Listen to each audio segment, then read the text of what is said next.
تو آپ علیہ الصلوۃ والسلام نے فرمایا یہ طریقہ کار ہوتا ہے ان کا، تو تم نے ان کے پاس نہیں جانا۔ جو کسی کاہن کے پاس گیا، نجومی کے پاس گیا تو ان کی باتوں کو جا کے پوچھا، مانا، تو اس نے واضح طور پر شرک کا جو ہے وہ اقرار کیا۔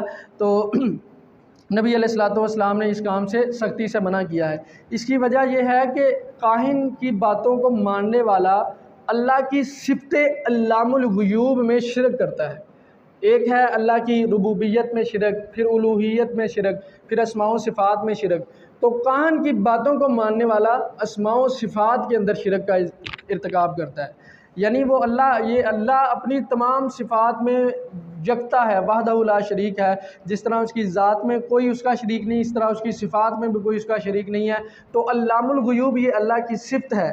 تو اگر انسانوں میں کوئی علام الغیوب ہونے کا دعویٰ کرتا ہے تو وہ اللہ کی صفات میں شرک کا دعویٰ کر رہا ہے، اور جو اس کی بات کو مان رہا ہے تو وہ اللہ رب العزت کی توحید اسماء و صفات میں شرک کا ارتکاب کر رہا ہے۔ تو ان ساری باتوں کو اگر ہم مد نظر رکھیں تو یہ بات بھی ایک صحیح العقیدہ مسلمان کے لائق نہیں ہے کہ وہ ان کے پاس جا کے اس طرح کی باتیں پوچھے اور پھر ان کے اوپر ایمان بھی لے کے آئے۔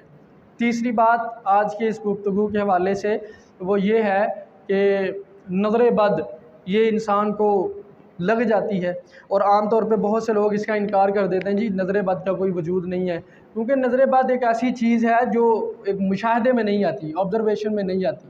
سائنس کا زمانہ ہے تو لوگ اسی بات کو مانتے ہیں جو قابل مشاہدہ ہو یا قابل تجربہ ہو۔ تو وہ کہتے ہیں کہ نظر کا جو معاملہ ہے یہ ایسا معاملہ ہے جو قابل مشاہدہ نہیں ہے، تو نظر نہیں لگ سکتی۔ حالانکہ ایسی بات نہیں ہے۔ قرآن اور حدیث نے جو بات آپ کو بتا دی ہے وہ آپ کی عقل مانے یا نہ مانے، آپ نے دل سے اس کو مان لینا ہے، یہی ایک سچا مسلمان ہوتا ہے۔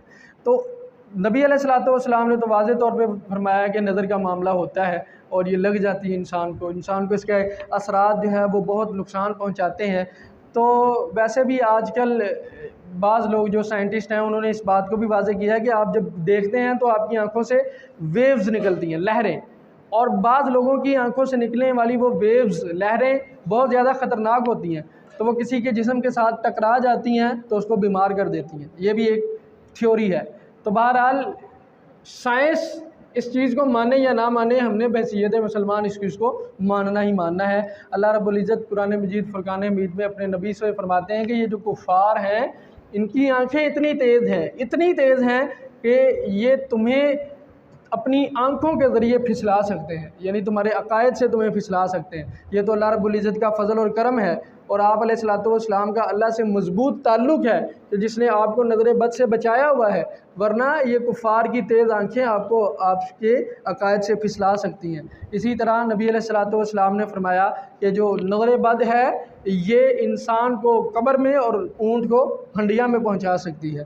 اور آپ علیہ الصلوۃ والسلام نے فرمایا کہ جو ہے وہ نظر بد اس کی وجہ سے دم کیا جاتا ہے اور جادو کی وجہ سے دم کیا جاتا ہے۔ صحیح طور پہ جو دم ہوتا ہے اور دم کا جو اثر ہوتا ہے وہ دو چیزوں کے اوپر مؤثر ہوتا ہے، ایک جس کے اوپر جادو چلا ہوا ہو اور دوسرا وہ کہ جس کے نظر بد لگی ہوئی ہو۔ تو نظر بد سے علاج بھی آپ صلی اللہ علیہ وسلم نے ایک بتایا ہے کہ جس کے اوپر شک ہے نا یا یقین ہے کہ اس بندے کی نظر لگی ہے، اس کے وضو کا بچا ہوا پانی یا اس کے غسل کا بچا ہوا پانی وہ لے کر جس کو نظر لگی ہے اس کو نہلایا جائے تو اس سے بھی اس کو شفا ہو جاتی ہے اور وہ نظر بد کے اثرات سے بچ جاتا ہے۔ چوتھی بات وہ یہ ہے کہ آج ہم دیکھتے ہیں کہ سیمن میں ایک دربار شریف ہے، وہاں پر جو ہے وہ لوگ قبر کا طواف کرتے ہیں اور کہتے ہیں کہ یہ غریبوں کا حج ہے۔ جو وہاں پہ جانے کی استطاعت نہیں رکھتا وہ یہاں پہ چکر لگا لے، 7 چکر لگا لے تو یہ اس کا حج یہیں پہ ہو جائے گا۔ تو یہ طواف کا جو معاملہ ہے اور طواف کا جو سلسلہ ہے یہ صرف اور صرف بیت اللہ کے ساتھ خاص ہے، کسی بھی دنیا میں ایسی جگہ نہیں ہے جس کا طواف کیا جائے۔ قرآن میں اللہ کہتے ہیں وَلْيَطَّوَّفُوا بِالْبَيْتِ الْعَتِيقِ، انہیں چاہیے کہ صرف اور صرف بیت اللہ کا ہی طواف کریں، اس کے علاوہ کسی اور کا نہ کریں۔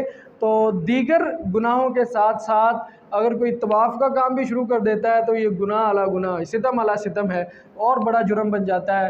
تو ان چیزوں سے بچنا چاہیے۔ اور یقیناً جو ہے وہ آج کے معاملات اور ماحول ایسے ہیں کہ انسان کا صحیح عقیدہ رہنا یہ اللہ رب العزت کی بہت بڑی نعمت ہے، اور یہ اللہ کی توفیق کے بغیر ممکن نہیں ہے۔ اور صحیح العقیدہ مسلمان ہی آج کے زمانے میں پرسکون ہو سکتا ہے اور دنیا میں آخرت میں کامیابی حاصل کر سکتا ہے۔ اللہ مجھے اور آپ کو صحیح عقیدہ عطا فرمائے، قرآن اور سنت کو سمجھ کے اس کے اوپر عمل کی توفیق دے۔ وآخر دعوانا الحمدللہ رب العالمین۔